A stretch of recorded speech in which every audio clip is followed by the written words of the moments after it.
What is up, everybody? It's your boy, Blaze McCoy, and we're back for another episode of the WrestleSense podcast.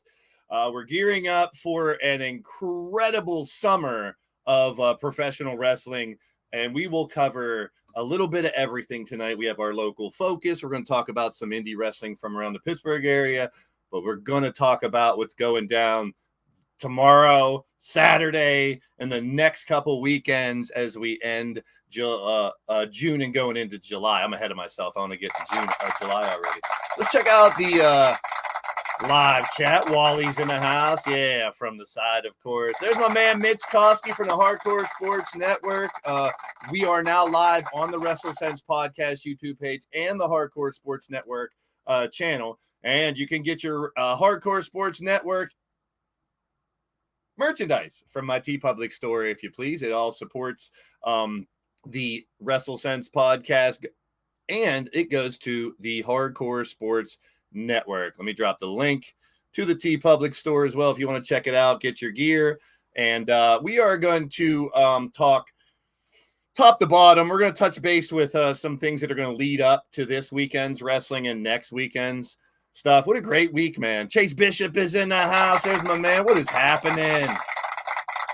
William Kenna in the building also. Hey, make sure you guys hit those thumbs up. Cougar's in the house. Welcome in. Welcome in. Good to see you, Cougs. Thank you for being a part of the show. We got a thumb. We get more than one thumb. Everyone has two thumbs. No, just one thumb. Make sure you hit that thumbs up. Share it out. Let people know we are a different type of wrestling podcast. We're not going to tell you who to like, who not to like, what to like. Your WrestleSense is your opinion on wrestling. Like who you want to like, hate who you want to hate, cheer who you want to cheer, boo who you want to boo. And there's a lot of booing and cheering going to go on very soon because controversy everywhere as well. So speaking of a controversy, CJ, what's happening, my friend? What do you mean controversy? I'm a saint. Yeah, oh, of course you are. Just like Dorothy Mantooth. Speaking of Mantooth, there's Doc. What's happening? What's going on, everybody? It's going to be a hell of a weekend for wrestling. Excited. Yep. Big shout out to Raph. Raph, another member of the Hardcore Sports Network out there. Good to see you. Good to see you. So we're gearing up for some very interesting shows coming up. So we talked about it last week. I mean, not only the end of this month, but the end of next month and into August, man. Big shows in wrestling. What do you guys think about that? You think it's going to be a great summer, or is it going to be blah? This weekend, I think, is going to be a weekend to be talked about. I mean, there's so much going on. I think it's going to be the summer of sensation. That's what I think. Really? How's that? I don't know. It's going to be a good summer of sensation. Well, we'll get right into it. I do want to drop this link real quick because we are live over on the Hardcore Sports Network as well. So make sure you guys check that out. There's the link to the Hardcore Sports Network. We're live there as well right now. If you have time and you feel obliged, go over, drop a like, subscribe. We're on the road to now 500 subscribers. Oh, wow. Breaking Awesome. news. YouTube has dropped the requirements for monetization. It's now 3,000 watch hours, 500 subs, or a shitload of shorts. Views on shorts will also get it. So good luck to all those channels out there striving to get monetized. And, of course, that just means more money for YouTube as well. So that's good news for us. We're climbing. 205 and climbing. So 205 live, bro. there you go. R.I.P. Good show. Let's get right into it. I liked it. It could have been better. So could have Underground. If they did that Underground thing right, that was god awful. But they could have had that as like a side. The way they did it was awful. Yes, I agree. But I think it could have been something better. Speaking of awful, there he is. Sort of. There he is. Sort of. Yeah, sorry, I was on the phone with customer service for a hotel, and I had to get a little rowdy with them. Nice. Yes. You should have got on and broadcasted that. I'm sure that would have been amazing. Have you ever seen him go off on somebody, Blaze? Off of somebody on customer service? It's amazing. Probably not as much as he can because we were working, but I did see some going offs. When he gets to that barking, like Mike Ditka, angry voice, like it's like, oh my god, it's the best. Chad's in the house. We gotta get the shit, man. From Huddle Card Collection. Thanks, guys. Please hit those thumbs up and share it out. We're gonna talk 6 senses. So we're gonna talk 6 different subjects, and we're gonna kick it off to 6.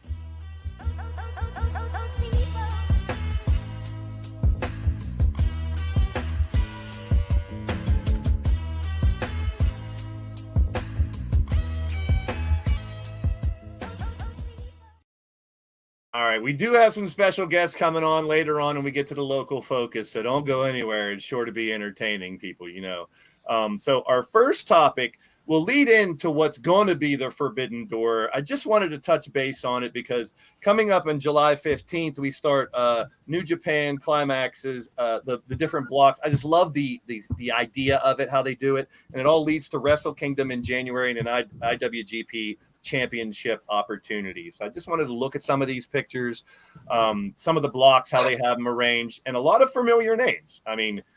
There's Lance Archer. Okada's already booked for Forbidden Door.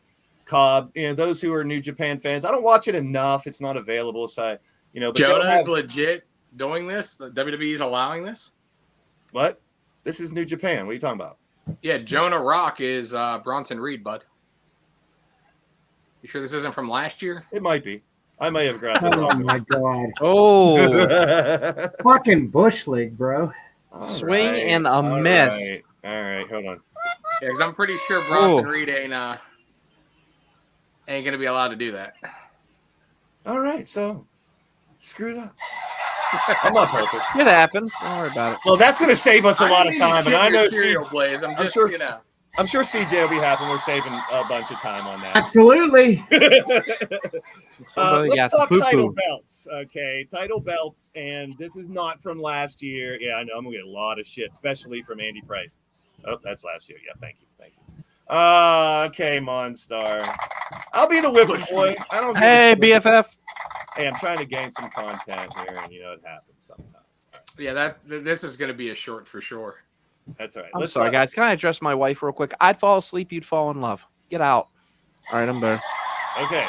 Let's talk about championship belts. Before we doesn't love you by now. You got problems. How about this? Alex Shelley won the Impact World Championship last week. And Chris Sabin won the X title. So, I love the machine guns. And CJ, what do you think about Shelley being a world champ? Love it. I go way back with him. I've worked with him several times in old school IWC in the Norm Connors era. He's a good dude. Him and Sabin both. But Macklin only had it for a very short time. But, hey, this dude deserves this shine. How long has he been wrestling? Look, I'm not Shelley a huge forever. Sorry. Yeah, I'm not a huge follower of the Impact product. I'd actually like to follow it more. Unfortunately, there's just not enough hours in the day. True. But I've seen a few TikTok clips of the promos Alex Shelley was cutting leading up to this match about who he's worked with, who he's built, and things like that. I might have dropped them in our group chat. But from what I've seen, it's great. And this is, like CJ said, a great talent, somebody underrated. And I love that Impact is willing to put, the title on guys that might not conventionally be a world title contender in some other federations, some other companies. Yeah. I mean, Alex Shelley work rate is top percentile. He has always cut in a great promo. He's always been a great character, but no one's ever really given him that thing. He's always been hammed in as a X Division guy or a tag team guy. Like he was the Time Splitters with in New Japan. Obviously he's been in the Motor City Machine Guns forever, but he has every tool to be great. And honestly, I'm not knocking Chris Sabin at all. I actually feel like, though, Alex Shelley is the more talented of the pair. Ooh, I don't know. That's debatable, but they're both really good. I think Shelley is more marketable than Sabin. I would agree with that. Yeah, and now he has the opportunity. I say, like Ray just said, there's so much wrestling. There's literally wrestling on every day of the week now, man. It shows hard work pays off, though. If you think about it, look how long Alex Shelley has put into this business, and not even just this business, but just Impact alone. I mean, my God, when the Impact first started with the 6-sided ring, Alex Shelley was one of the first ever out there. Yeah. I mean, some of the most entertaining old school Impact or TNA things were, remember him and Kevin Nash's bits about making the X Division relevant. That shit was gold back then. Hell yeah. So, hey, big props to Alex Shelley and Sabin for gaining that gold. Makes me want to kind of watch a little more, to be honest. I want to see what they do with them. It's not enough time of the day, like you say, though. But a lot of people love what Impact's doing, and props to them, man. Props to them. The new Women's Championship comes out, and it is pretty much the same as the men's. I don't mind this at all now that I think about it. We've all wanted one title instead of people carrying two around. I mean, what do you guys think? I actually called this a few weeks ago. If you remember, I called this a few weeks ago where I said they should change the title so that they mimic the world titles for each brand, which is what they've done. It's great. It creates a brand identity, you know what I mean, for the titles. And it also takes away that kind of dated idea that the women aren't on the same level as the man.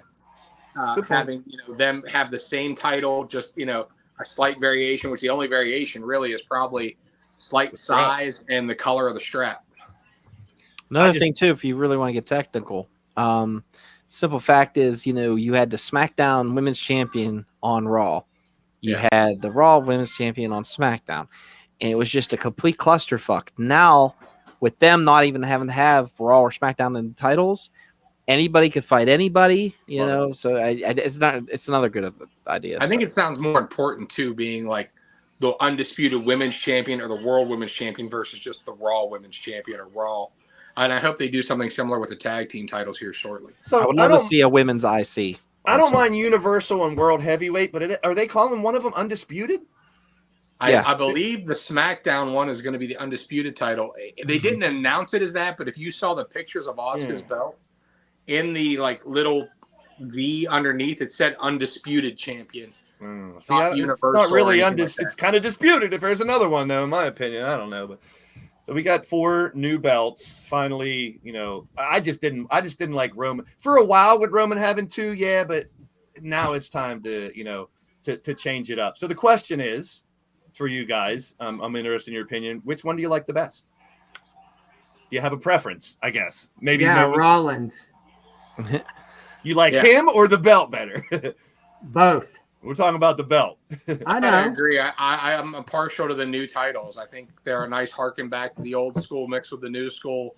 And to me, it feels like a world title, whereas the ones that Roman Reigns and Oscar are carrying, to me, feel like a toy. And I'm not trying to discredit them, but to me, they look more like a toy and like a marketing ploy versus what I always associated. Like, to me, the world titles are Ric Flair's big gold. And to me, it's always going to be Hulk Hogan's Winged Eagle belt. Those are the 2 quintessential world titles for me. Yes, absolutely. And you know what I mean? Like, they had that grandeur, that bigness to them, that kind of wow to them.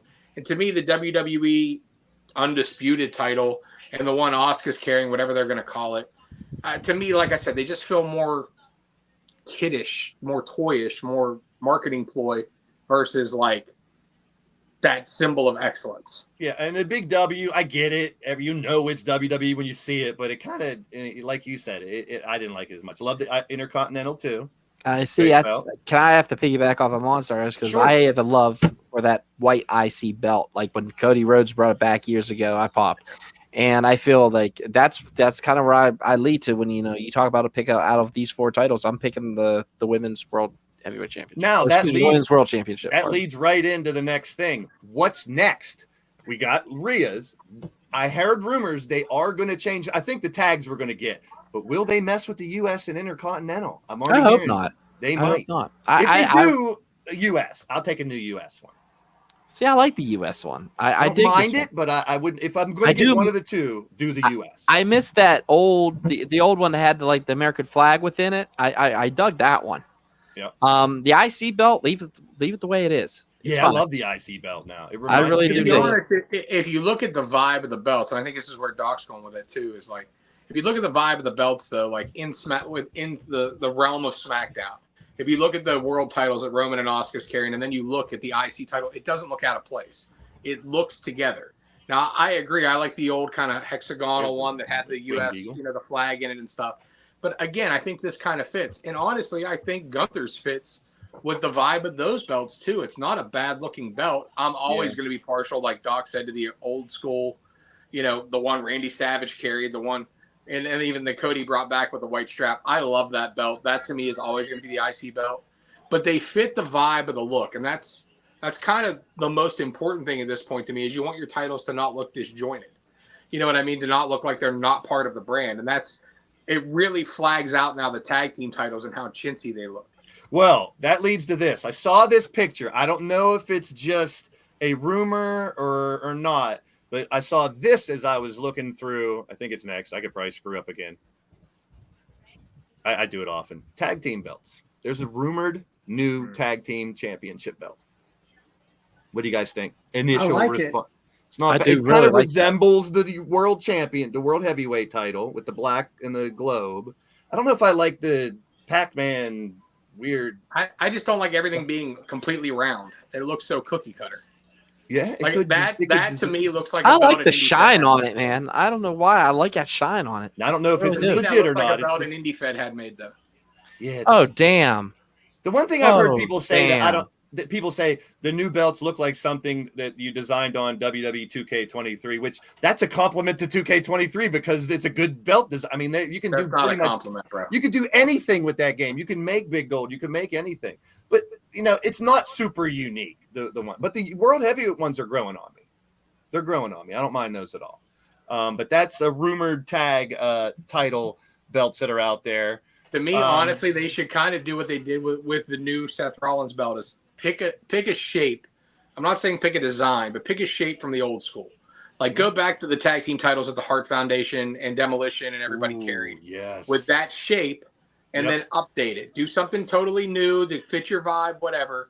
But go back to that kind of traditional shape that harkens back to the old school and update that. Because to me, like I said, this looks something cookie cutter. This looks like I won this for my fantasy football championship. Yeah. You know what I mean? Or an indie Fed had made because it was cheap because they didn't have to do all kinds of cutouts. I mean, this is supposed to be the creme de la creme, man. I kind of dig it. I want everyone to make sure. I mean, we got 5 likes up there. Let's get some likes up on the board for us and get this out. Share it anywhere you can so we can get a little more shine out there. We got Pillow to Post in the house. Jamar is here. Good to see everybody. Let's check. Let's stay with the rumor mill here, and let's talk a little bit about Money in the Bank. Obviously, when we get closer, we'll talk a lot more to it. I saw this, which said Triple H's plans for Money in the Bank winner will have WWE fans looking stupid. So this is just, random post. Now, here's a couple what ifs and maybes. The first thing I saw as a possibility was some way, somehow, Drew makes his return and wins Money in the Bank and ends up taking the title off of Seth and finally getting that run with a crowd as a world champion, which I wouldn't mind. I think he deserves it. What do you guys think about this possibility? I'm going to go last. Let everybody else go first. CJ, what do you think about Drew somehow ended up being in Money in the Bank and then being the champ sometime soon? Maybe SummerSlam. I mean, I'm okay with him coming back winning Money in the Bank. I think Seth needs to hold on to that title for a while, though.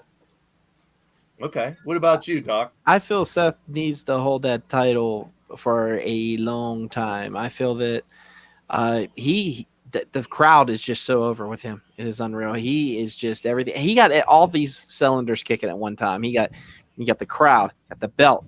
He has this movie, which I did find out in the new Captain America. He will be playing King Cobra. Yeah. Special thanks to Kenna for that one, William Kenna. He hooked me up with that information. But I am going to say this. When he says looking stupid, I start to think, man, Ricochet. A lot of people are counting Ricochet out already. A lot of people are starting to overlook that just for the simple fact is Ricochet, no disrespect, has some bad luck. I mean, other than Samantha Irvin, God bless her. Yeah. But what I'm saying she's a great announcer, she's man. amazing. I love how she announces people. She's I think she's the best. I wonder right if she now does that in the there. bedroom. Oh, I'm still partial to Justin Roberts. Damn, I'm professional AF.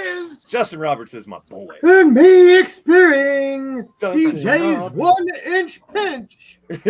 All right, Ray, give it to him. I was serious. All right. This possible scenario is all. I don't disagree with my boys down there. I agree with Doc. I love, Seth right now is fired on all cylinders. He's been a great champion. However, if you look at the landscape of Monday Night Raw in that roster right now, you have Brock Lesnar as the monster heel essentially, but we have no motivation for Brock, and Brock's not there all the time.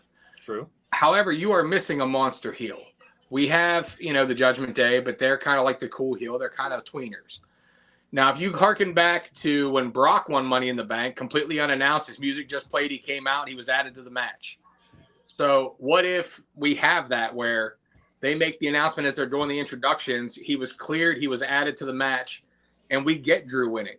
He would be over like Rover is a babyface. Later that night, after Seth defeats Finn, Drew cashes in, turns heel, becomes that monster heel, winning the title in front, and now we have the most over babyface in Seth chasing a monster heel in Drew that can have fantastic matches, cut great promos on each other, and that is leading all the way to SummerSlam for their rematch, in 2 months.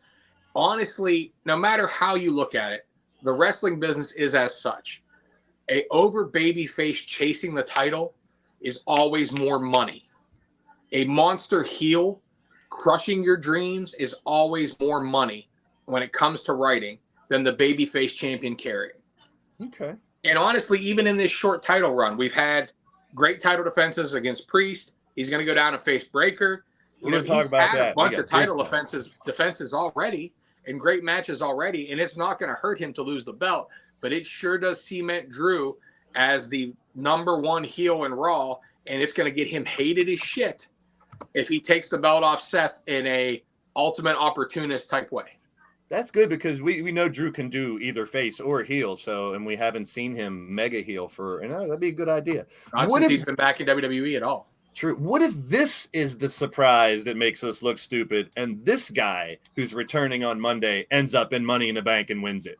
Oh, fuck. I mean, we've already talked about a lot of us don't like him as a person or as a podcast, whatever, but in the ring, he can do it. He can go. He could go, but the thing is, he doesn't have the time.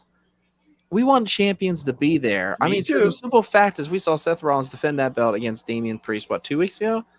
And it's good to see the champion defend the belt on a actual show like Raw and SmackDown. We don't have to wait for Jason's down for it. He's down for Logan Jason's Paul. always been down for it. I'm not going to go there. I want you to, Doc, I want you to think about this. But I want you to understand the exact same storyline that I just laid out for Drew. Yeah. But stick Logan Paul in it. The only caveat to that being at SummerSlam for the rematch, we have Seth versus Logan, and Seth wins the title back. But can you imagine the amount of publicity from Logan Paul being inserted into that match, which could happen on Raw? They could just add him. But Logan Paul winning Money in the Bank, cashing in on Seth. We're only, 6 weeks from SummerSlam? 8 weeks from SummerSlam? Okay, that's not bad. Okay, I'll say that. But I'm saying, okay, I think I'm still haunted from whenever The Rock beat CM Punk. And then here's your world champion. He's like, hello, everybody. Got to go film. Bye. That's what it was. I think I'm still haunted from that. So don't get me wrong. I think Logan Paul is good for business. I do. I'm not saying that. I just don't want to hold. I don't want him holding gold. Let me twist it a little bit. So much talent there that deserves to hold that gold before him. He's I would much rather see Drew than Logan, but I can see the case for Logan. Yeah. So he's obviously coming back on Monday. CJ, where do you think they're going to do with Logan? Is it just a part-time thing? Will he maybe get in the Money in the Bank? What do you think? I think maybe he's going to challenge Seth. I mean, let's get right into it then. Let's get right into it. The man Seth Rollins is a working champion. He wants to be a fighting champion, obviously. So part number 3 is all about Seth. What a week this guy's going to have. You had the promo with Finn, so he's going to end up fighting Finn. He's had an open challenge on Monday, and then he's going to fight Braun on Tuesday. When have we heard that before? When's the last time a WWE champion fought 2 nights in a row and defended the belt? I'll wait. I don't think it's ever happened. Unless it was like a pay-per-view and then a Monday Night Raw. Yeah. Yeah, but not in this. It's also, I mean, it's kind of cool to see. It's kind of cool to see the WWE champion go down to NXT and defend the title, even though I wouldn't have done it that way. But I mean, I see what they're doing. They're trying to pop a rating for NXT because contracts are coming up. Yeah. But it definitely plays into Seth's character that anybody can get it. You know what I mean? Like, you want it, you got it. Love it. And he's always down to. I mean, I've watched NXT the last couple of weeks has been a lot better in my opinion. I'm enjoying it a little more. It looks like they're trying to make it important again. I mean, well, Nick Khan has come out and said that he wants NXT to be a third brand again. I love it. I mean, it was close before when Black and Gold was really going.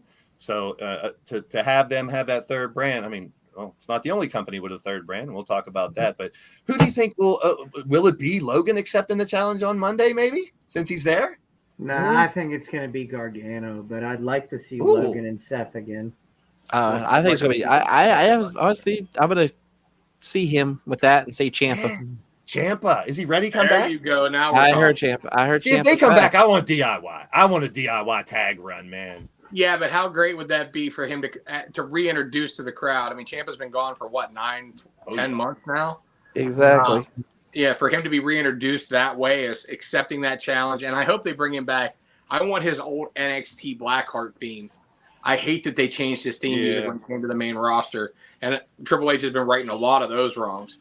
Dude. But see him come out and do that, and then even if he falls short, you're going to be excited that he's back. They'll have a great fucking match. And then we could see, like, you know, him maybe fall back into the tag team or something like that. I do want DIY. I want literally take that whole fucking feud, tag team, breakup, blood feud, and just put it on the main roster because not enough eyes saw it, and it's too fucking good not to see. All right, so this name's come up twice now. Damian brought it up, and now Jason did. Is Carlito coming back to accept this challenge? I wouldn't be against that. That'd be fun. He looked great when he showed up, so I wouldn't be down for that. I have seen a report that he's re-signed. I don't know how. Shout out to Gav. Yeah, Gav definitely is right. No one will survive. Yes. So yeah, this is really. I mean, and talk about. I wanted them originally. I thought they were going to give the World Championship the lineage of the old Big Gold, but this is a brand new belt they're talking about. So why not build the shit out of it by defending it all the time? So Seth was definitely, in my opinion, the right one to put it on, and doing what he's doing is gonna build that belt and give it some right off the bat, in my opinion. So I dig it. Going to be very interesting. Obviously, we're going to get to the big super cards coming up later on. We'll talk about Money in the Bank, and we'll talk about Forbidden Door the next couple of weeks. Of course he didn't, Jason. He's scared, bro. I Dynamite. Have cases of strawberry in the house. You're getting washed, bitch. So did you guys notice this on Dynamite last night? I did. It flashed a couple times. I liked it. Back in April, someone posted, Jessie Davin, I believe, I got to give props to her. She posted it on Twitter. They did a yes/no. And it popped up during the pillar conversation. So people were thinking, is it a production error or something? And Sean Ross Sapp said he asked, and they said it wasn't. So even if it's not a gimmick or a plan now, it should be. I think they should keep it going. Think of the Bray Wyatt stuff with the scanning the barcodes and shit. The QR codes. There's a good payoff to it. I mean, if it's just a gimmick for gimmick's sake, then what's the fucking point? Who could it be? It could be because I mean, no means yes. Oh, Jesus. So we'll see if that ends up meaning anything down the road. Did you guys hear about Jimmy Jacobs getting into AEW Creative now? Yeah, So he's a producer now because BJ Whitmer is a fucking scumbag, apparently. Yeah. So they've hired Will Washington from Fightful. You know, they're getting this. We always talked about Tony Khan needs people to help him book. Brian Danielson. Well, now he's getting also into added Dax Hardwood from FTR to the creative team, and Brian Danielson to the creative team. And I mean, I feel like those are both really good hires because I feel like those are both guys that care about the business, love the business, and I don't feel like even though they're both top guys, pun intended, that they're not the type to be selfish. They actually give a shit about building for the future and building the company, that they're going to be selfless in writing. And that's the most important thing with a booker is if you have somebody that, you know, his main concern isn't getting himself over as far as getting the company and everybody else over. And I feel like those two guys definitely fit the bill. They definitely have the mind for the business. This isn't my opinion, but I've heard it a lot of places. Is this using active talent as bookers, and is it inmates running the asylum? I don't think so, but I'm hearing that as long everywhere. as they're not in charge of booking their own angles. I mean, I'm not a fan of it. I don't feel like any active wrestler should be booking the current product, but we all agree. We've all said you Tony have to Khan understand needs that hierarchy. they're not the hierarchy of the idea of a booker, though. Right. Like this isn't Dusty booking WCW where he's going to put himself and his son in the storyline. These guys are just members of a writing team. Mm-hmm. You know what I mean? Members of a booking team. So ultimately, their ideas are still going to be filtered through other people. They're still going to have checks and balances. That's why I don't have a problem with it. Now, I mean, we could all go back to like Kevin Sullivan booking the fucking Dungeon of Doom strong all the time because he was the booker, or you know, Dusty putting him and Dustin green as shit, you know, in main event storylines because he was the booker. And I totally get that idea where it can go wrong. And I'm not knocking those guys at all. They're legends. But, you know, obviously if you look back on that product and, you know, Dusty booking himself in street fights when he can barely walk. Well, people start relating it to old WCW with, you know, inmates running the asylum and too much control. But I don't think Tony's doing that. I think he's trying to get the right help. And to answer your question, Pete, it depends on who answers the challenge, and the fact that he's defending it 2 nights in a row definitely is going to build a lot of prestige for that. And one more thing about the Daniel Bryan, Dax Hardwood thing is Daniel Bryan actually does have experience of this too, because he was doing this in WWE prior to leaving. So both him and Edge were on WWE's creative team during the pandemic. So, I mean, even WWE has seen that it could happen, but it has to be the right worker. And that was kind of my point is I feel like these guys are 2 of the guys that could do this. You know what I mean? I don't think he's throwing darts at the wall saying, sure, you tell me what to do. You tell me what to do. I mean, there's a method to his madness, I hope. And I'm just sitting back and watch how it breaks down. I love this poster for last night's Dynamite. We'll get to the regular one first, but this reminds me of old school. I mean, you got to love the poster. Awesome. I mean, it just reminds me of going to a high school gym somewhere and finding out who's fighting who and everything. But let's talk a little bit about last night. Before we get into it, obviously we got Collision coming up. There's a Punk Shoot ESPN interview dropping tomorrow. And what I've already read is it's probably going to piss a lot of people off. Yeah, I saw that too. And it's obviously going to build the Collision. But Wade Keller came out and said that he's not going to spill the beans on what it is, but there's going to be something that comes out of Punk in the next couple days that is going to rub 90% of AEW the wrong way. And then, like literally 2 headlines later, I saw, you know, Shoot interview with Punk being released, blah, blah, blah. I'm like, fuck. We'll find out tomorrow. Sorry, Jason. I hate the fig fed argument. If you're an owner, isn't every owner kind of running a fig fed? Their favorite, you know, their figures and having fun booking and everything. I love it. I love the fact of what he's doing. So let's last night we saw a little bit of everything, in my opinion. There's the Tony Storm match, the Wardlow match wasn't that great, but MJF, Adam Cole. I disagree. Let's start there. I mean, if you're going to rank them all, those 2 would be the first ones. But CJ, tell me why. Go ahead. We're debating.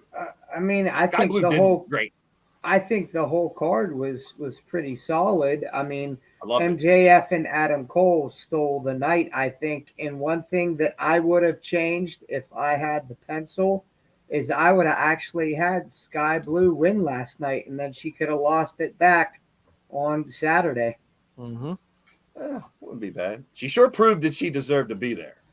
Yeah, I mean, she did an amazing job. She had us on her feet. I thought Bodie was flipping, I was flipping. We were really cheering for Sky Blue. She's such a nice person outside the ring. We got to actually meet her. The only reason against that, CJ, would be the fact that she's a Chicago native. So having her lose instead of that 6-man right. No, I agree with you, but tag match, and then she can win in Chicago for the bigger pop. Why make a big deal out of her mom being there? Like, give her a little quick rub. See, now my Facebook Messenger is Get working a quick again. rub. Okay. CJ likes the quick rub. I mean, it don't take me very long, brother. But I'm not knocking the Wardlow or the Tony Storm match. I'm just saying if I would rank it, I don't want to be the AEW mark that always loves everything, but MJF and Adam Cole plus Tony, there was great false finishes in both of those. Which I really liked that they didn't stooge off the time limit draw. Yes, the way that finish went was fucking phenomenal. I don't think they could have done it any better. I'm glad they didn't count down the time because then they didn't have to time it perfectly. It still made sense as a wrestling fan to be, oh shit, 30-minute time limit. And the way they did it, I thought was gold. I loved it. Yeah, absolutely. 100% agree. I agree too. And what's funny is there was a couple people on social media. I'm not going to get any names or anything like that, but one of these guys that's on my newsfeed loves to put down AEW no matter what he is at, and he said, "Oh, it's kind of funny how it's a title match, and it's 30 minutes." And I said, "Au contraire, it was not a title match. Yeah, it was a qualifier." But he felt real. He one word answer. Okay, sorry. I was like, shut up. Do you guys think Sammy's going to get over as a face that they're trying to push? I do not. It was a little iffy. I don't know, man. He's starting to get them cheers. Sammy's such a naturally likable asshole. Yeah. You know what I mean? Like, he just exudes that kind of, I'm a prick. Yeah, he does. Aura about him. I mean, I'm sure if they push him right as a babyface and they put him against the right people, yeah, he's going to get cheers, but he's just more natural as a dick. So why fight it? Well, without Ty Mello, because that was really getting him heat when they were sucking each other's throats and shit like that. But we'll see. Sammy's got some work to do. Let's talk a little bit about the 8-man tag match. And how about the throwback of Brian Cage wearing some old Sting gear, which it looked a little iffy. But two of my all-time favorites. Jericho just came out earlier this week trolling everyone saying, I will not fight Sting. I will not get in the ring with Sting. But when those two stood face to face, I don't care how fucking old they are. Those are two of my all-time favorites. I marked out. I want to see a bat match. What do you guys think of the whole 8-man match? And there's a lot going on in that match. So my only issue with it was a great match. I enjoyed it. It was entertaining. But I just don't get why you have Orange in the match. Like, I know him and Swerve are having their little feud right now or whatnot, but you have Dustin, who is Keith Lee's partner. He came out with him anyways. I would have much rather saw Dustin in the match, and maybe like at the end we see Orange, or maybe Orange just comes out with them and is in their corner. It just Dynamite without Cassidy. To me, I know, and that's the thing. Orange fights every fucking week. But the match itself was entertaining as hell. I mean, it was a lot of good action. I mean, literally the entire match, the entire group of guys, with the exception of Sting, and Sting does what he can for his age, but they just can go. Lee had a few little botches, but it was still entertaining. When are we getting Swerve and Keith Lee? Is it ever going to happen? I think it should have. I'm over it. I'm over it at this point. Yeah, I kind of agree with they could have capitalized on it a while ago. I think the thing that would have really sold that match for me is just hearing Prince Nana say, "We in the money." Then at the main event, we had Kingston return, Omega return, Ospreay show up. We had the challenge from Sonata accepted by Jack Perry. Will we see a heel Jack Perry soon? I don't know. But that's it. What do you guys think about him? You can't. What do you think about him facing Sonata? That's interesting. I mean, we're going to get into Forbidden Door more next week, but we got Danielson, Okada, Omega, Ospreay, Sonata, Jack Perry, and MJF, Tanahashi, and we're probably getting Sabre and Cassidy too. And you're probably getting Punk. You're going to have Sabre, Cassidy, and Garcia in a 3-way because somebody has to take that pin without them being a double champion. You think we're getting Punk and Kenta, CJ? I do too. I do too. I do. Brian LG's in the house. Good to see you, my man. Keep those thumbs up coming. We hopefully you get some double-digit thumbs. We got 16 in the house. Thanks for popping in, hanging out with us. We got some special guests coming on soon. We're going to talk local focus. But yeah, as of last night, I loved it. Doc, what do you think about the main event and how it went down at the end? I dug it. I loved how they did it because they set up so much, and that's how you get everybody excited about a pay-per-view right there. You have that chaotic boom after boom after boom, and that's what they did, bringing back Eddie Kingston. You know, I was excited about that.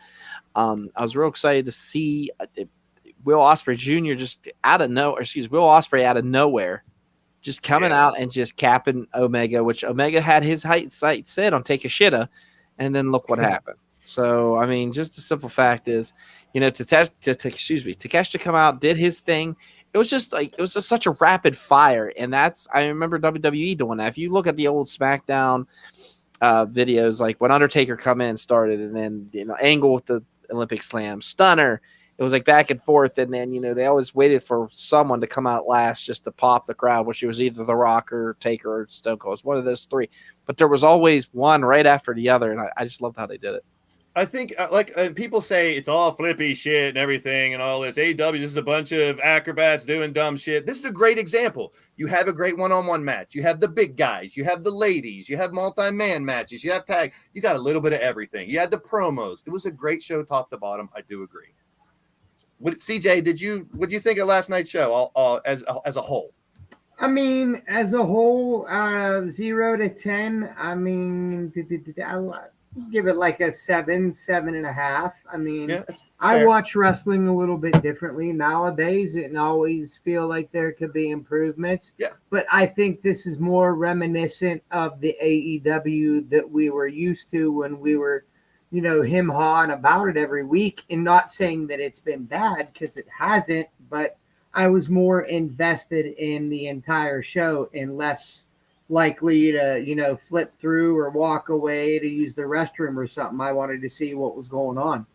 So, yeah, I think your point is like everything had consequences. Yes. Mm-hmm. As opposed to just this is a match for the sake of just being there. Match. Yeah, right. Yeah. Right, exactly. And that's to me what makes the shows good is like that everything has something going on. You know, the Wardlow Hager match is leading to Luchasaurus. The Storm Sky match is leading to this tag team match, and the Outcast being obviously the main event had fucking fingers into everything. There's 8 storylines coming out of that match. You know what I mean? And that's what makes it good. And then we saw the Sting thing just off a promo.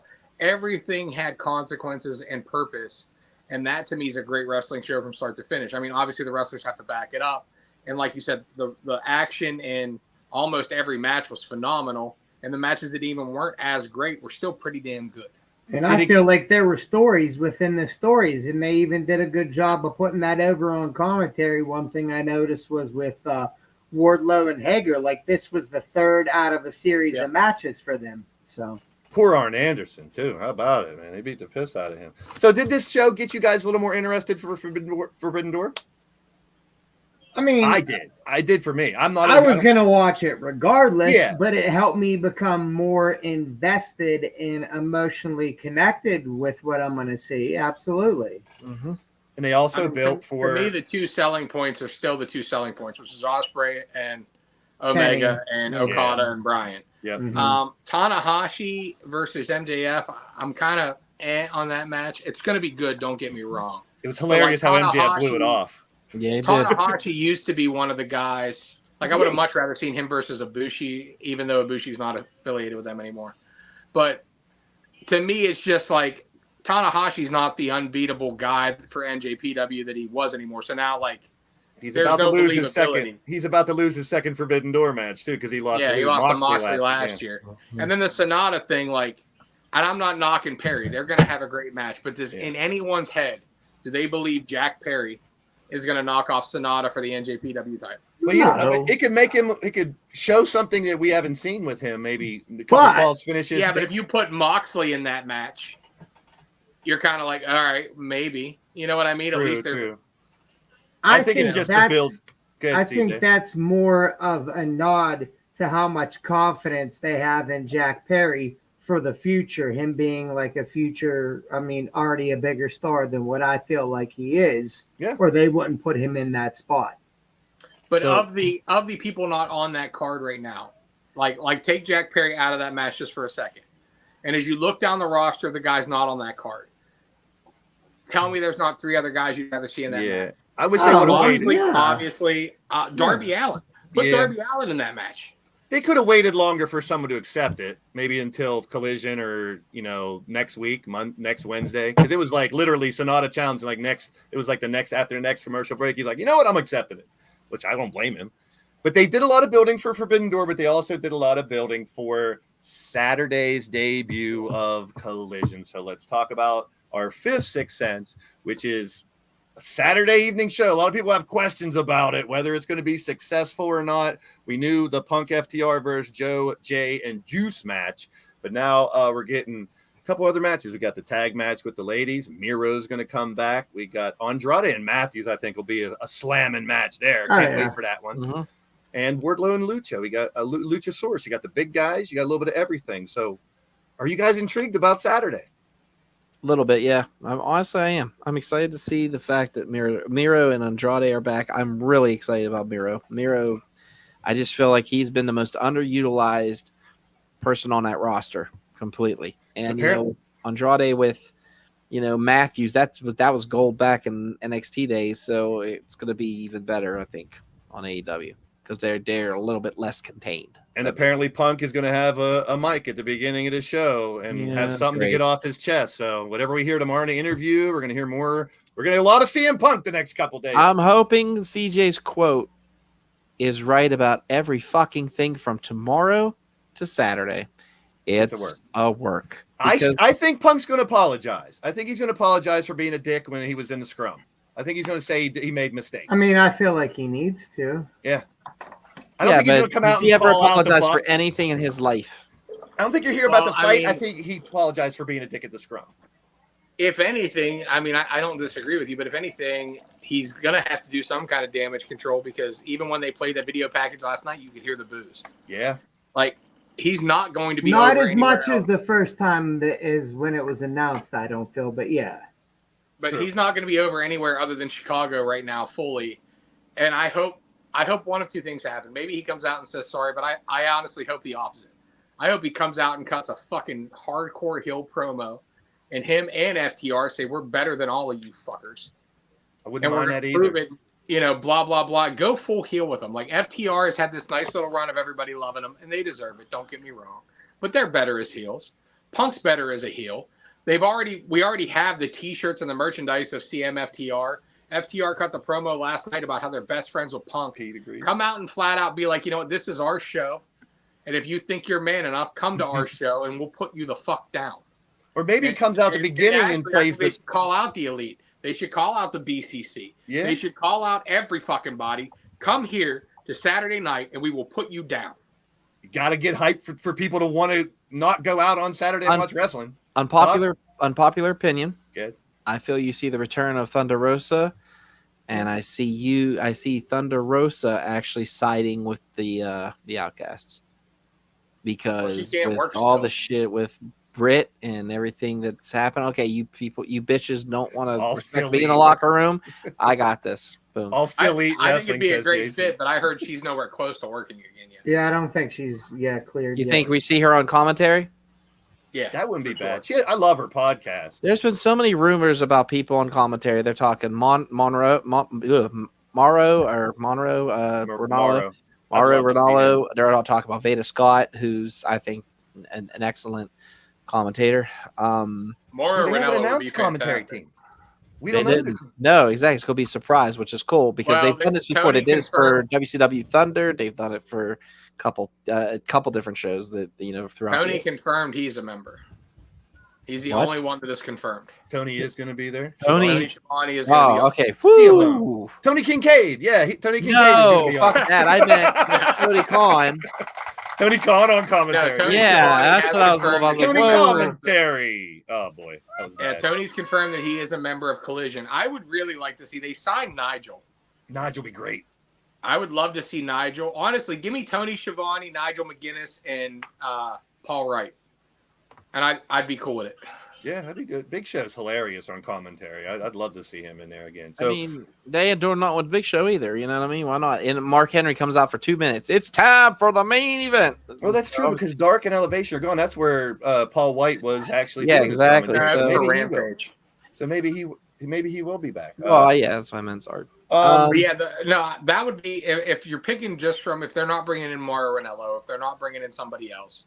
Please, that's who I would like to see. Give me Nigel, give me Paul Wright, and Tony Schiavone.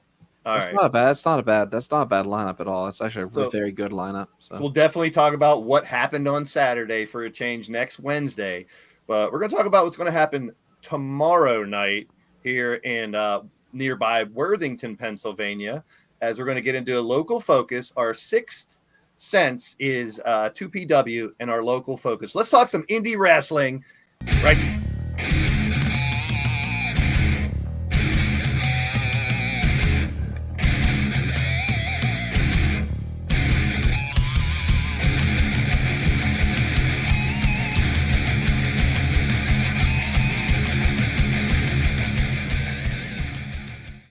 Okay, so we obviously have this series of local focus as we've been talking about. You see below the brands like AEW and WWE, but you also see 2PW, RWA, IWC. I got it right. Ryse, Revenge, some of the hotbed of Western Pennsylvania indie wrestling, and we have our local focus correspondent who has kind of delved even deeper. We've seen her behind the camera. We've seen her behind the scenes helping out some of these indie feds. Let's welcome back Emily to the show. Rocking the WrestleSense shirt. Welcome, MED in the house. How you doing, Em? You prompted is behind the camera, behind the scenes. You're just glossing over the fact that she's now on camera talent. I was getting there, Ray. Come on, Ray. Ray loves getting ahead. Here, check this out. Here she is, not behind the camera, in the ring. Tag team champs. How about it? There Emily, it is. Tell us all about your experience of finally being a part of the action here. Oh, dude. Like, I don't even know where to begin because I'm still trying to process it because I'm still on a high from Saturday. So bear with me. But, that first moment when you walk out from the curtain is no joke. I mean, that feeling is absolutely incredible. I will say that without hesitation. I will say, though, that I was not expecting to walk out how I did because we were talking about it downstairs, like how we wanted the entrance to go and everything for the show. And because of what happened last month, they were telling me that I had to walk out by myself. And I'm like, oh, absolutely not. No. So I was like, absolutely not happening. And Paul and Marshall and Mick they were like, well, it kind of has to. And they went into, in great detail, I might add, from beginning to end, how this helped the creative side of things and the story that they were trying to build. So for those who don't know, Emily, tell them and the fans exactly what you're doing. So I am a valet, which is a manager, female manager for the Gambinos. Paul is their current manager. So they're bringing me on and they're forming this family dynamic. So that's what they're ultimately building towards. So love it. We'll see where it goes from here, but love it. Doc, so let's get a different perspective. How'd she do? I thought she did phenomenal. Just the simple fact she came out with both belts. And I mean, there's only one way to put this, pardon me. She looked like one badass bitch, man. She come out them belts, strutting her stuff, I mean, everybody's talking about Emily, not only after the Gambinos and after the interview, which they totally embarrassed me. Thank God I got the hell out of there and let them look. Yeah, I mean, don't get me wrong. Happens. Emily is definitely the looks of this team. I'll say that. Number two, I was going to say, something happened to our poor friend Wheels. Hope he's okay.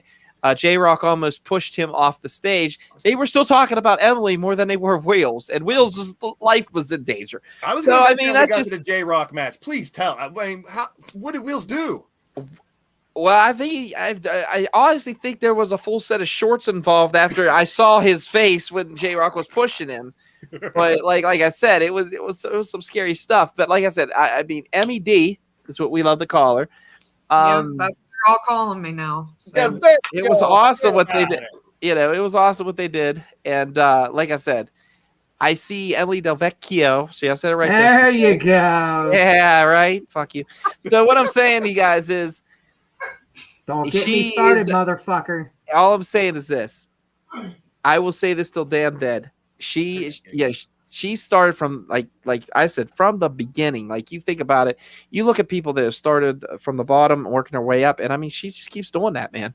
She is changed. She's doing something for this business, and I mean that with all my heart. So I'm very proud of you, girl. Props. Thank you.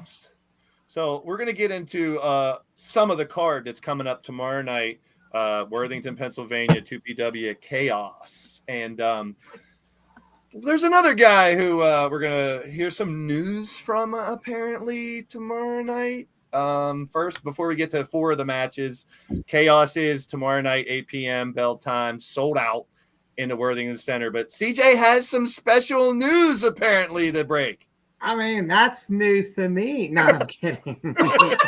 Jeez. Surprise, motherfucker. Surprise, motherfucker. I do gotta jump off of here. I have some things I gotta get done. But I mean, the addressing my injury, I'm not gonna go too into detail. Obviously, you'll have to show up to Worthington tomorrow, but things are coming along. I mean, I'm feeling better. I'm still not where I want or need to be, but there are steps in the right direction. I'll know more when I go back to see the surgeon on the 28th, and I'm hoping, fingers crossed, that I could start, and yes, I'm almost a 42-year-old man about to say this, that I can start to learn how to walk again, because that's something I'm going to need to do. Because I mean, from the injury, they didn't reconstruct my foot, but I mean, kudos to guys like Zach Gowen and others who are maybe servicemen and women who've lost limbs. I will never, ever again in my life take for granted being able to walk, because these past almost 2 months of not being able to walk have been fucking brutal, depressing, especially when you get yourself to where I have with my sobriety and independence, just having to rely on others to do things for you that I know that I'm more than capable of doing myself. But again, I don't want to give out too much info. Save it for tomorrow. But things are going in the right direction, so I'll leave it at that. I'm still uncertain on a lot of things, but again, I'm better than I was 2 months ago. Let's hope they can keep Preston away from you tomorrow. Let's hope we just tie the son of a bitch up and let him beat him with his crutch. But I don't think 2PW management's cool with that. But anyways, my friend, you know. But yeah, I hate to jump off of here, but I do have some stuff I got to get squared away. I know M's going to hold it down and Doc will, jump in there. But I will see all of you guys tomorrow in Worthington who are around the area, and the rest of the audience, thanks for showing up, and I will see you guys next week. See you from the side, my friend. From the side. All right, guys. Bye. All right, so we are going to talk about a match that we've discussed here in the past. We're going to hit on 4 of the matches. I think there's 8 total matches. We're going to hit on 4 of the matches. Mm-hmm. First and foremost, let's talk about this one, which we've discussed before, the feud between Tad Jarvis and JJ Rumham. We've had him on here before, and let's hear from the man himself. Why not? Doc, do you want to say something about the match first, Doc? Tell me what you think about this. It's a one-on-one, I guess. One-on-one? Really? Are you seeing these pictures right now? You see anybody behind Tad right now? Doesn't surprise No, you don't. me. The bottom line is this: JJ Rumham, I can't take anything away from him in the ring. He is dangerous. He is brutal. He's honestly, God, one of the best wrestlers I've seen in Pennsylvania in a long, long time. Especially to come out of Erie, I mean, the man is just, his talent speaks for itself. However, the shit that he has put Tad through, and I think you come on, you agree with me on this one. No, I do. He's kind of like that high. Yeah, he's been that high school bully. I mean, he gave Tad a concussion. That sucked, driving that man home that night. That was not fun. We kept the chair. I'm going to say he probably still has the chair. He does still have the chair to remind him on what kind of ass beating he wants to give JJ Rumham. Do I think that he's going to give him an ass beating? No. Do I think it's going to be going down to the wire? Yes, it is. These two are both great competitors, Tad and JJ. I just hope Tad can keep his head on a swivel, especially I was going to say you got a major with problem. Hendricks and especially with Bennett Cole on the outside. I mean, it's not going to be one-on-one. We know it's not going to be one-on-one. Good. You want to come to Worthington and even up Tim's DH? Because I sure as hell can't. I mean, he'll be busy. MED came, into the business. I guess I could come out of retirement. Maybe they can call me Cousin Ray Ray or something. I don't know. Oh, Jesus. DH Bruiser's long gone retired, and I don't want to sully that name anymore. I'd be scared for you in a ring, especially against JJ Rumham. He would know that you haven't been in action for a long, long time and take advantage of it. I mean, he took his own partner out because he was so relentless on wanting to hit Tad Jarvis with that chair. Luckily enough, Tad Jarvis has those cat-like reflexes, got the hell out of the way, and JJ just crushed Bennett Cole. Bennett Cole needed, I think, staples in his head. So if Tad can somehow keep this one-on-one, he's going to have a great match. But I just don't see that happening. I don't see JJ playing fair. I don't see these guys staying out of it in any way, shape, Tad has friends, too. That's all I'm going to say. And if I did come out of retirement, it's Preston Everest I'm putting through a table, not Rumham. All right, so instead of us talking about it, we've had it before, and I'm just getting word we do have these two guys here to talk about it. So, ladies and gentlemen, Tad Jarvis, welcome, Tad. Hi, friend. You're muted. You're muted. Unmute yourself. There you go. Apologies. I'm so excited to see everybody again. Thank you for having me again. Way to return a message, dickhead. All right, thanks. Tad, what's going on? You're facing basically three guys. Tell us about it. What are you thinking about? I've been quiet a lot lately. JJ's been running his mouth all over social media. See, here's the thing is I've been learning JJ's little tactics, bringing in, his little boy, I'm going to call him pretty boy porno star. Oh, geez. And then you have Bennett Cole, who's a monster. And, I have to fight both of these guys just to get to JJ. I believe that JJ had this fight with me because I ditched out on a match. But then he had to put a restraining order on me, so he didn't have to fight me. So, I think it kind of evens this out. So, unfortunately, it is a 3-on-1. Let's say it that way. But I might have a few tricks up my sleeve, too. You never know. So all I'm saying is they're a social media superstar. Be ready to go. I wish you nothing but the best of luck, my friend. You know this. Please be careful out there, especially with these three dangerous individuals. We got to be fair, and I don't want him hunting me down anymore. So if we're going to let Tad defend himself, let's hear from the man who's working hard as we speak, getting ready for this match, and maybe we'll find out why he needs two people in his corner. Ladies and gentlemen, JJ Rumham. No. Oh my God. I'm over here working out and Tad's just sitting on a chair doing nothing. What are you doing, dude? You gotta fight, dude. We're gonna fight. I'm gonna beat the shit out of you. I'm gonna make you a bloody mess. You saw what I did to my own partner. Yeah, I was gonna think about what I'm gonna do to your head. It's funny that you have friends that you just like to bust open, right? It's all good. Shit happens. I got screwed by 2PW management because Tad thought it was cool to punch me in the mouth. Sorry there. How long have you been avoiding me for? Months now, right? Months. And now I get my hands on you. Well, you got your hands on me once and you already beat me once, but now I'm gonna beat the shit out of you. You can laugh. You can laugh. Laugh. I'm fucking jacked. I'm juiced, dude. Treadmill doesn't do anything. Maybe get a run in, maybe some weights. Hey. I've been hit. Blaze saw me. Blaze saw me hitting the weights. He knows. He was watching me. What, the donut weights that you do? You put a pencil between them? Dude, I'm going to press you over my fucking head and throw you into the crowd. Promise that. JJ, I want to give you a chance to defend yourself. Explain to us why you have two people in your corner tomorrow night. Because I got a family. MED knows about that. Tad don't have no friends. Cowpoke Paul, You don't know what family is, bro. Okay? What you have isn't a family. You just have a whole freaking tribe of carnies with you.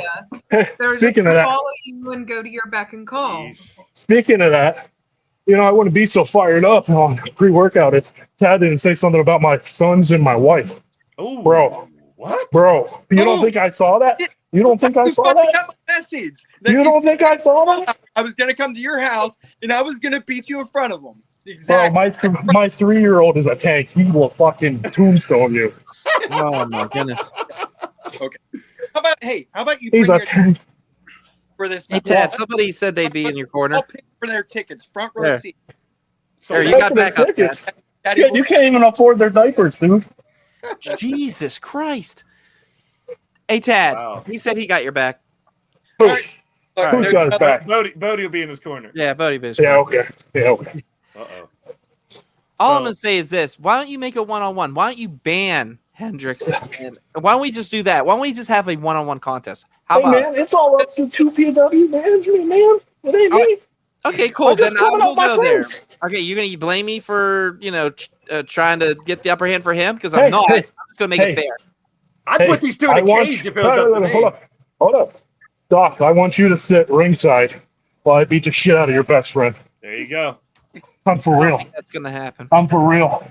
I'm going to call it. I'm going to say 1, 2, 3, and then I'm going to say the winner's name. And I'm not going to say you or him's going to win. I'm going to say this. This is going to be one of the best matches of the night.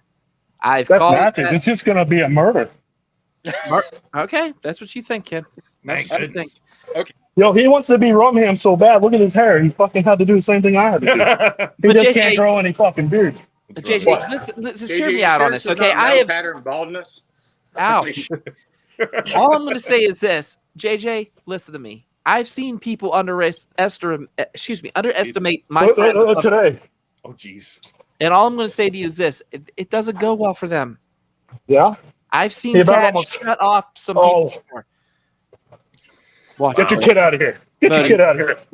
Just go for a minute. It's not something he's never heard before, I'm sure. Yeah, trust me. He's heard a lot. Thanks, Uncle Ray. But what I'm saying to you is this. The simple fact is people have underestimated Tad before, and he has shown them.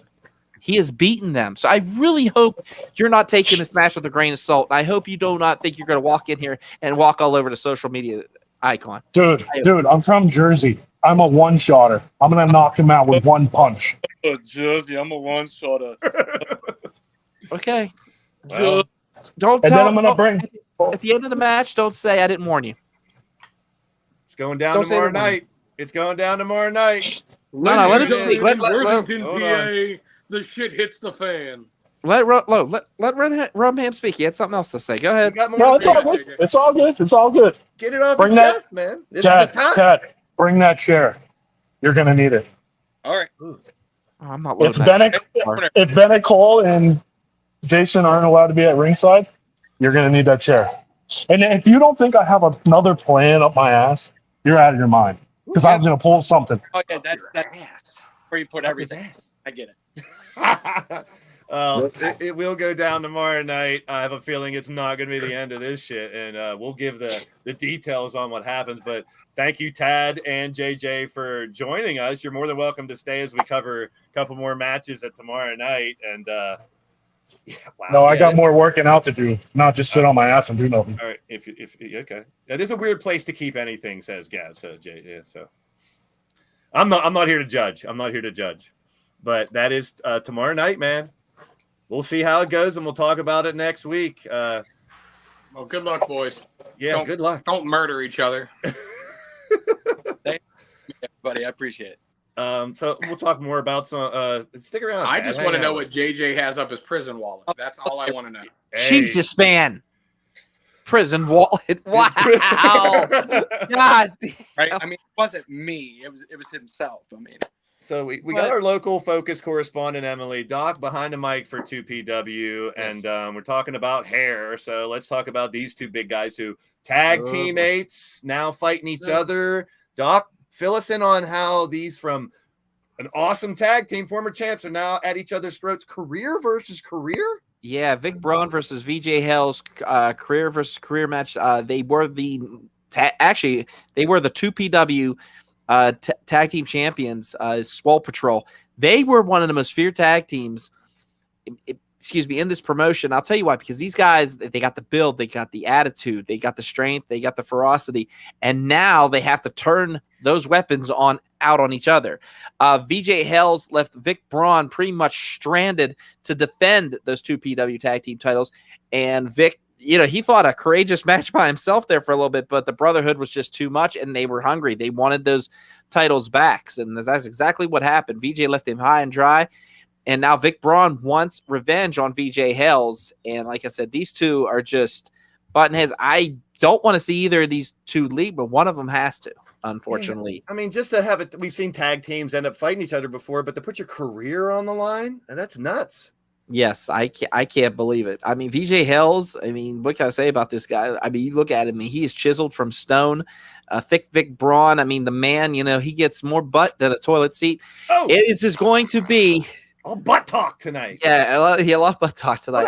All I'm going to say is, Vic Braun, man, he's Playboy. He's the alpha male of 2PW. That was already established. And then VJ Hells coming back. And banging rats. Hey, there you go. Perfect description. Have they ever fought each other one-on-one? No, they've always been best friends. They've been tag team partners. They started out in the business together. These guys, like I said, when he talks about, you talk about definition of tag teams, you go back and you think about like Perfect, Rick Rude, that tag team. I think of these guys at 100%. You sit back and you look at it whenever Buff Bagwell teamed up with Scott Steiner. When Scott Steiner started the blonde hair. American Males there. No, I wasn't going to American Males. I'm going the better tag team that Buff Bagwell was involved with. Them. These guys right here. What a pedigree. You gotta love Wheels. Wheels is great. Okay. We get it. J-Rock almost pushed you off a stage. Wheels. Come on now. Dude, it was a near-death experience. You're just like, get over it, man. He's fine. He's fine. Really? He's fine. We all of us almost died on that damn stage that night. J-Rock. I'm still pissed. I pissed myself thinking about it. Well, he's going to be involved here shortly too. But Emily, what's your take on this match? Seeing these two fight each other. I don't know. I'm very scared. I don't want either one of them to leave because both of them really, really have built themselves as a tag team here. And when everything fell apart 2 months ago, I was devastated. So I honestly don't know. I don't know, honestly, which way this is going to go. I hope it ends in a no contest and neither one of them leaves, but who knows? I feel like 2PW management's going to restart it and somebody has to leave. So I don't know. I'm scared. I don't want either one of them to go. So. Well, as a member of the roster, what about you, Tad? Do you have any thoughts on two guys that know each other so well, fighting each other for careers? That's a hard thing to do when you are like best friends. You know each other inside and out, and being a tag team for so long. It like Emily has said, it's hard to see either of these guys go, because they're great at what they do. So I know I'll be sitting in the back, definitely keeping my eye on this match, and I know my heart's gonna break for one of these guys after this match for sure. Talking about your career, this is something you've been passionate about your entire life. This is your livelihood. This is everything you put your life into, and to give it up, it's not easy. Trust me. To end your career against your best friend is just nuts. That's just nuts. So we'll find out how it goes down. Speaking of talent, this next match is just loaded with talent. Doc, please break down this tag team championship match coming up tomorrow night. Wow. And for a commentator, I call it a migraine. So thank God I have somebody like Tony Kincaid beside me. I can't believe I'm saying this, to help me with this matchup, especially when it's 4 teams like this with just high velocity, unbelievable matchup. And I'm going to start off. I'm going to go from right to left here. Gino DiCapo and Tommy Irish, the Wise Guys. These guys have been making an impact at 2PW. These guys have held multiple titles, multiple areas, and they are scary. I've unfortunately been dubbed the permanent interviewer for their promos. Emily has seen me Yes. walk out of there wet. When I talk about pissing myself almost because they want to make me sleep with the fishes if I don't ask the right questions. However, I feel that these two are a huge factor. But then again, let's not take anything away from the runway. That's right. Tyler Klein and Calvin Couture, these guys are former 2PW tag team champions. They want to be two-time 2PW tag team champions. And I feel that, these guys here, not only do they have great ring awareness, they are smart. They are, and I'm not going to even say sneaky. They just really know how to capitalize on somebody when someone's down. Someone does a finisher. You can see one of these two removing that person and taking the pinfall. They are just ambitious, and I'm not taking anything away from these guys. I mean, these guys go all over the world to wrestle. I mean, they've been in Florida, Georgia, all over the South. And like I said, I will take nothing away from the runway, even though they hate my guts. And that is a death. That's a shoot right there. But the simple fact is this. It's what it is. When it comes to the runway, I really see them capitalizing, especially on all three the other team's mistakes. Now, the team that I fear the most, the culmination, Philip Archer and Remy LeVay. Hold on, before you go, I put up a poll in the chat right now. Everyone in the chat, let us know who you think's going to win: Brotherhood, Culmination, Runway, or Wise Guys. Go ahead, Doc. And with Culmination, you have Satan Survivor Philip Archer and the Mighty Racer Remy LeVay, who's basically the co-founder of the Culmination, along with the New Age Plague Gory. But they also have a wild card, these two. And I was going to say, they have Freak, as I said before, one of the top what? We got to get him on the show someday. Why don't we ever have him on the show? He's a very busy man, that Freak. I'm just saying. He's side-eye right now. It's killing me. What's that? What? Okay, anyways, can I talk? Can I talk here? Yeah, Thank go you. ahead. I was okay. Can I finish? Can I finish? Thank you. I was about to say exactly. Like I said, Freak on the outside. Freak is, he gets himself involved in matches, but the way he does it, it's an art. Bobby Heenan-esque. The ref doesn't see it. He usually never gets caught. He has this, I think it's like a cane or a stick. He gives it to people. They beat the shit out of other people with it. The Culmination, honest to God, they have been wanting these tag titles for a long, long time. I had to try to wrestle the belts away from Philip Archer and Remy LeVay the first time the Brotherhood had the belts. They came to the table and took them. One thing I'm not stopping is anybody in this damn promotion from taking anything. So God forbid. They can take my child, for God's sakes. But what I'm trying to say to you is this. The Culmination not only beats you down physically, they beat you down mentally. Bodie, I'm not giving you away to the Culmination. Calm down. And that's exactly... I put so many valid points about the Culmination that I could go on and on for hours about those guys. Now, the Brotherhood. That's right. Your first ever two-time 2PW tag team champions. That's right. The Hooligan Julian J, Iron Mike Bonner. These gentlemen right here, pound for pound, are some of the most deadliest athletes I've seen in a 2PW ring. These guys, not only can they hurt you, but they can also ruin your self-esteem by just their physiques alone, man. These guys are insane. I am excited about this matchup. There is going to be nothing but energy. There's not going to be brutality. And there's going to be a lot of shenanigans.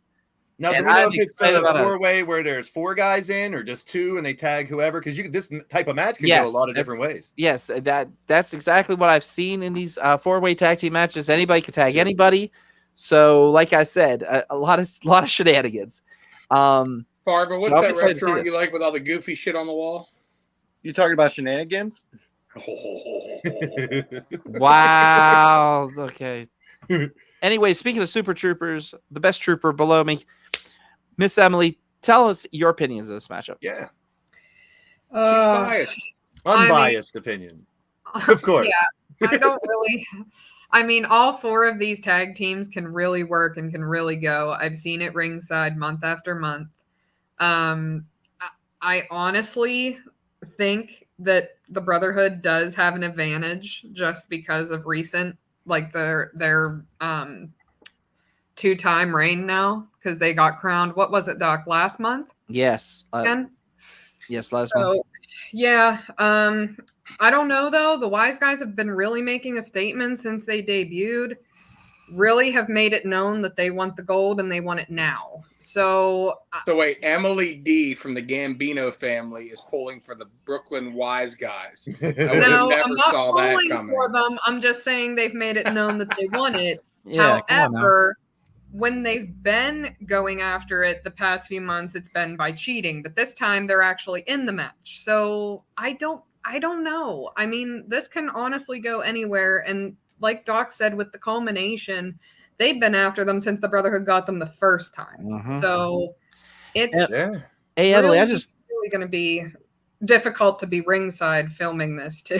Emily, I just thought about this real quick though. The Wise Guys are also in cahoots with the sleeper Don Murphy, the Dons, you could say. And the Dons, yes. And Joey Moses, the Lebanon Don. I mean, Joey Moses is building himself quite the camp, you could say. I mean, he has the money to do it. So, and remember who else, Doc? Last month they also aligned with Beastman. That's right, Beastman won. Oh no, Beastman. While you're on it, let me at least break down. We have Stevie LaBelle taking on Beastman. You guys mentioned earlier Matthew Xander Jaeger versus Zach Nystrom. Dawn Murphy, you just mentioned, versus HL Supreme. And then a triple threat with Xander Gabriel, David Lawless, and Anthony Young to complete the card. So great fights up the top to bottom for sure. Ray, you've been in some tag teams back in the day. Team Smut, to name one. The 4-way tags. I mean, it's a cluster. What's your take on it? Yeah. Because you don't have to be have to be involved in the finish. Anybody can tag anybody. You know, one of the things about tag team wrestling is getting your flow and like your chemistry going. You know, getting that you and your partner know when to tag in, when to tag out, when one of you spent, you know, when to jump. That all goes out the door in a 4-way match because your momentum and your strategy can change by one random tag and one jump out. And then again, it can all break down into an 8-way thing. And the problem for the Brotherhood is the fact that, again, they don't have to be pinned. True. So if the culmination and the Brotherhood are on the outside, you know, nothing's stopping one of the members of the Wise Guys, one of the members of the Runway from finishing the match. And that as a tag team champion is fucking frightening. And that's the thing about these matches. I mean, like you said, Freak's going to be the X factor there on the outside. You know, he likes to bend the rules. And there's not going to be a lot of rules that are going to be followed in this because it's no disqualification. It is no, I mean, in a 4-way match, a lot of shit goes out the window. So I think the Brotherhood have a tall task against them. Amen. And to pick this match would almost be foolish at this point. Well, right now we got a couple votes for the Brotherhood, couple for the culmination, and one for Runway, one for Wise Guys. But like you said, man, to defend your belts against 3 other teams, good luck, Brotherhood. Good luck. And who knows who could come out. Props to them for defending it against 3 other teams. We'll see how it turns out. They are fighting champions. They always have been. Amen. The Brotherhood does not, they don't try to get out of challenges. They just face it head on. That's all it is. Family over everything. Before we talk about this match, Doc, please, a little more. We talked about it a little earlier.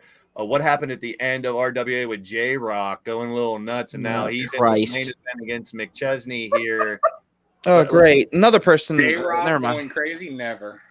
Okay, Rock, J-Rock, he's just... It was almost another, dare I say the word, riot, it seemed. Yeah, it was another incident, you could say, but that's RWA. It's the Wild West, and, Rock has actually acquired the services of, that's right, 2PW Zone, Preston Everest, and, of course, Preston Everest's tag team partner from the Good Buds, the American Daredevil, Johnny Patch.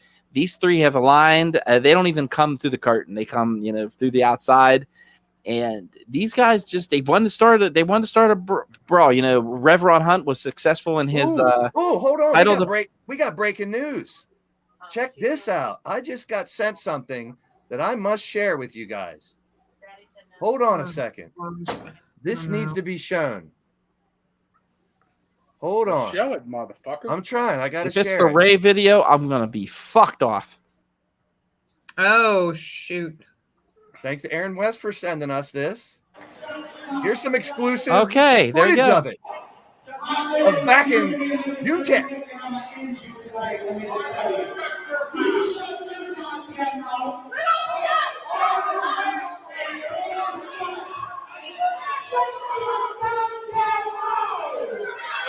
This was after the main event, by the way, everybody. Ref Ron Hunt just defended his title.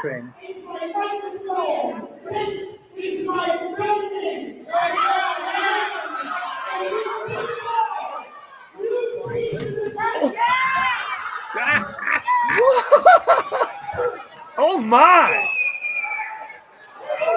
Good for AIDS. And this is after the main event, Doc. Yes. Women, children, it didn't matter. They got hit. What about you? Did you get hit, Doc? Oh, you'll see. It's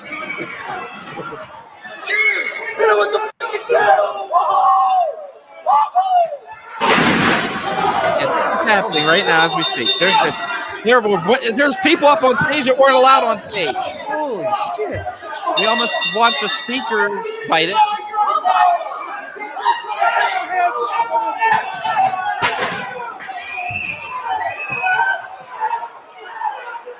How do you control that? I don't know. Aaron West took over the role as Dom Toretto and went fast and furious into the wall. There he is. Get out of there, Wheels. Oh, shit.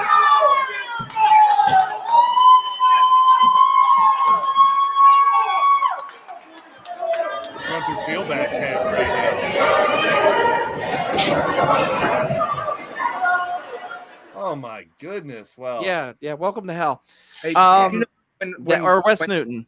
But, that's exactly what went down. And like I said before, Aaron West took over the role of Dom Toretto, went fast and furious right into the wall. Tad, you had Thank God. Go ahead. Oh, I was just saying, when I did that, I got suspended, I got fined.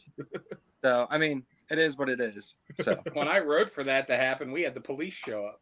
So the ring bell has no effect. Yeah, it seems like it. What do you do? Medieval times. Almost. Yeah. Thank you, Drum Monkey. The simple fact is this: that was one of the most insane things I've seen in a while since the first incident. But it just seems like when Rock's involved, there's an incident. There's always drama going down. So I'm excited to see. He definitely, believe it or not, I'm excited to see what he can bring to Worthington, because Worthington's just as crazy. Our fans are just as wild as RWA. Emily could back me up on that one. I'm not. Sold out crowd in Worthington. The thing about this, though, Doc, that you gotta. I don't think everybody kind of realizes just how far these two go back. No, these two go way back. Yeah, we're talking Cleveland Mafia when Eric of the Viking Raiders was Ray Rowe and Shane Taylor were both just trainees of J-Rock. And John McChesney was the baby-faced, appearing on WWE kid getting squashed by Umaga. And these guys, we're talking 15 years ago. Yeah, we're talking 17 years ago that these two were beating the shit out of each other in IWC. So these guys know every trick of each other. They know everything. And you have two guys with 15 plus years in the business. Actually, J-Rock's like 20. No, I'll say it like this. Between the both of them, Ray, you're looking at 50 years of experience in that ring right now. And these two are going to beat the shit out of each other. Bottom line, McChesney has no love for Rock, and Rock definitely 110% has no love for McChesney. Absolutely. I mean, McChesney's a year older than I am, and the fact that he's still performing at the level that he is fucking amazing. I mean, the guy has not lost a step. J-Rock left the business, came back in better shape, and is a better athlete than he did when he left. He's trained countless people that are, household names, EC3, Shane Taylor, Ray Rowe. I mean, guys that have made it on the grandest stage of them all. And I think J-Rock has that chip on his shoulder because he never did. J-Rock had a small stint in ROH, but he brings that hate to every freaking match that people he's trained, have made a name that he hasn't, and it pisses him off, and he takes it out on everybody, as we saw, Wheels included. Yeah, I mean, it doesn't matter who it is. He takes he doesn't even refer to me anymore. It's just Doc. He goes, idiot Doc, every time he refers to me. So, shit. Really? Oh shit! What? I heard you. He's not wrong. He's not wrong. Everyone else busts Doc balls, but when I bust Doc's balls, it's a problem. Show up to a show, then you can start talking shit. I wish I could go tomorrow night. I'm going out of town Saturday morning, or else this is the show to go see. I would have went and saw this, but I'm going out of town Saturday morning.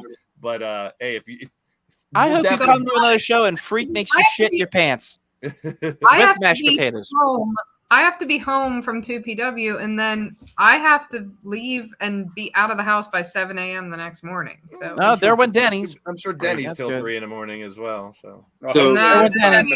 No Denny's again. Fuck my life. That's okay. I'll go over here and fuck myself. To Denny's this time. Tad isn't concussed and singing in Denny's fucking good. Hey Doc, can I get a ride just in case tomorrow? Yeah, I already have it. Don't forget to bring the chair. He told you to bring the chair. Oh, he did say to bring them. Come with me tomorrow. I have. Oh man, that chair is cursed. Awesome. Hey, we got a lot to talk about, as well as regular pro wrestling and indie wrestling, all the wrestling around for the next couple of weeks. We definitely want to report on what went down on this show, but we're ready for the next 2 weeks as far as WrestleSense goes. Next week, we'll be covering the Forbidden Door and talking more about what to expect in this show. So we're going to break down the Forbidden Door next week. Then the following week, we're going to stay just as busy because we have Money in the Bank on July 1st. Go back to that picture. Go back one. No, yeah, that one. Okay. Me, rock and roll. You kind of angry. CJ doing CJ things. Why does Doc look like a fucking Sunday school teacher? You couldn't find one picture of him with a little bit. That's the most current picture, and it's an actual picture that was. It was a commentator, you know. It was taken for commentary. Doc, that looks like your Plenty of Fish profile picture. Maybe it is. First of all, I wouldn't subject myself to that shitty website. Number two. Number two. That's all right. Tad, I see you laughing. I hope you fall asleep tomorrow. I'm slamming the brakes. Fucking Walmart Employee of the Month, Michael Dougherty. Oh my God! Kiss my ass. They wear different colors, not black shirt. It looks like you're like giving the metal sign, but you have to take a shit at the same time. So don't go there. God. I mean, thanks for all the work, Blaze. Putting shit together, making the thumbnails. Blaze, thank you. Thank you so much. You're so awesome. Everything I do. Appreciate it. I didn't shit on it. I'm not shitting on you. I'm shitting on Doc's whole persona. Fuck the show. Let's just end it. Hey, Blaze, I think you did amazing, by the way. I would like to see my picture. Just replace that. You don't mute me, motherfucker. No. Doc looks like one of those fucking pictures you see at the post office, like he's been missing for months. Are you fucking kidding me right now? You seriously? You are a grocery store. Here we go. Here's the new WrestleSense podcast team. Yay! Ain't that some shit? Mr. Metal Music, Mr. Former fucking DJ, you got fucking horror movie tattoos up your legs, yet you look like a bitch in that picture. It's my commentary picture. That's his legit commentary picture. I don't know what to tell you. Don't be a cunt. Deal? Oh, I can't help it. I'm an asshole. Sorry. Wheels is getting it on it. Look, Wheels says you look like a Muppet. Oh, I look like a Muppet? I look like a Muppet? You milk dud looking motherfucker? Kiss my ass. If we can get clarification, I want to know what Muppet canceled. Love you, Wheels. We're done. What, Tad? You look like? Say it again. He wants to know what Muppet Doc looks like. Oh, yeah. Which Muppet? That's a good question. I've been told this. I'll back him up on this. Grover? I've been told Grover. Yeah, I've been told Grover. I've been told Fozzie Bear too. Waka waka, motherfuckers. I was thinking more Oscar the Grouch tonight. Jeez. I'm not grouchy. I just get fucking a little bit of grimace. Only to me. Cantankerous. Don't you dare. Don't you dare, you cantankerous old fuck. Cantankerous old fuck. All metal all the time. Thank you, Drum Monkey. Do we even need to do at the end of this? Does that picture look metal? No. That picture looks like you attended a Jars of Clay concert in 1995. Oh, my God. Ladies and gentlemen, thanks, everyone, for the guests that come out tonight. Emily. Here, at the end of the day. No. We do the end we're of the not day. doing that. We're going. Yes, we are. Fuck Good, that. No, we're doing this. At the end of the day, fuck Ray. Oh, he said Beaker. He said you're Beaker. Beaker. Cookie Beaker. Oh, my God. Beaker. Cookie Monster. I'll take that. Fuck it. I had to tickle me Cookie Monster. I don't care. Who's next? At the end of the day. Emily, at the end of the fucking day. Oh, sorry. Ray first. We're going to guess last. Ray, at the end of the day, Ray. The guess at last. the end of the day. Oh, yeah. Just deal with it. We're going to be wrestling. And I do have one more thing that I do want to say that's kind of like personal because something happened earlier this week. Shoot. Tad and Doc, I think, know kind of about it, but there was a really close call with somebody that we know in the wrestling community in Pittsburgh. If you need help, please reach out to somebody. Yes. There's a lot of people out there that care about you, regardless of who you are. There's a lot of us in the wrestling community that care a lot about every single person that's on the show, even though we don't talk to them every day. Please reach out to somebody if you're hurting or if you feel like you're going to do something that you will regret. It was just a terrifyingly close call, and it's really hard for me to talk about it because it's not a good situation. We have a platform to reach a lot of people, Emily, so definitely. So just please reach out and please be kind to everybody. You don't know what anybody's going through. So, Ray. What I do? She was just passing it off to you. Your turn. You can't send me the baton after that because I'm going to say some ignorant shit. Now I just did. Tad, at the end of the day. To lighten the Tad, subject. you got to buffer me, goddammit. Tad. Oh, what did you say, fluffer or buffer? Buffer. Oh, Jesus. Sometimes I've been married 20 years. I'll take it any way I can get it. Fluffer? Tad Jarvis, the social media icon at the end of the day, my friend. At the end of the day, we already know that I'm very confident that this is going to be unfair, but just know that I got my own plans. Also, just like Emily said, I'm going to make this really hard for you, Ray.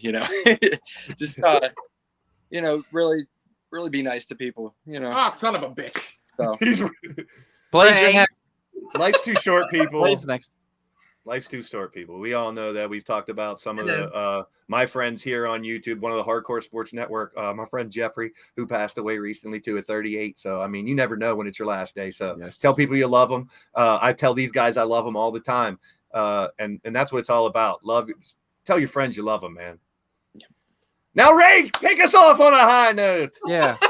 I'll be live with LTD right after this too, guys. So, At the end of the day, from Ray, me personally, I lost my brother-in-law to suicide a few years ago. Please reach out. Please get help. If you need to talk to somebody, talk to somebody. Doesn't matter if you know them. Doesn't matter if you're close to them. I guarantee you, if you call somebody and ask to talk, they're not going to ask why. They're going to talk to you. More people that aren't close to you are closer to you than you think. That's the best way I can put it. Like, you don't have to be the best friend to have somebody confide in. You just talk. If you talk and get it out, that can change a lot. Now, over to the DH. Fuck all you motherfuckers! Oh, my God. I love you guys. UPW Friday night. Me and Billy Kool-Aid. I mean, Tony Kincaid. So join us. Oh, Jesus. You had to go Tony it too, huh? You did, didn't you? See you on the other side, guys. We're out of here. Thanks, Emily. He's muted. And JJ Rumham. Thank you, too. I want to make sure I thank him. JJ? Fuck JJ and his luscious ass beard. Goddamn, looking like he got a fucking muppet under his chin. Your fucking beaker's hanging from his chin. Fucking jars of clay. Jars of fucking clay. Seriously? Dude. More like jars of monkey sperm across your face. Oh my God. Doctor, we have to go here. What? You look like the fucking 40-year-old virgin in his senior pictures on that shot. Like, I thought it was a great picture taken. You're about to yell, "Oh, Kelly Clarkson!" Oh, Christ. I'm never doing your tile work again. My what? Or your drywall. You ain't never done shit! I'm Bill Hatcher Furniture. Fuck you! Oh, fuck my life.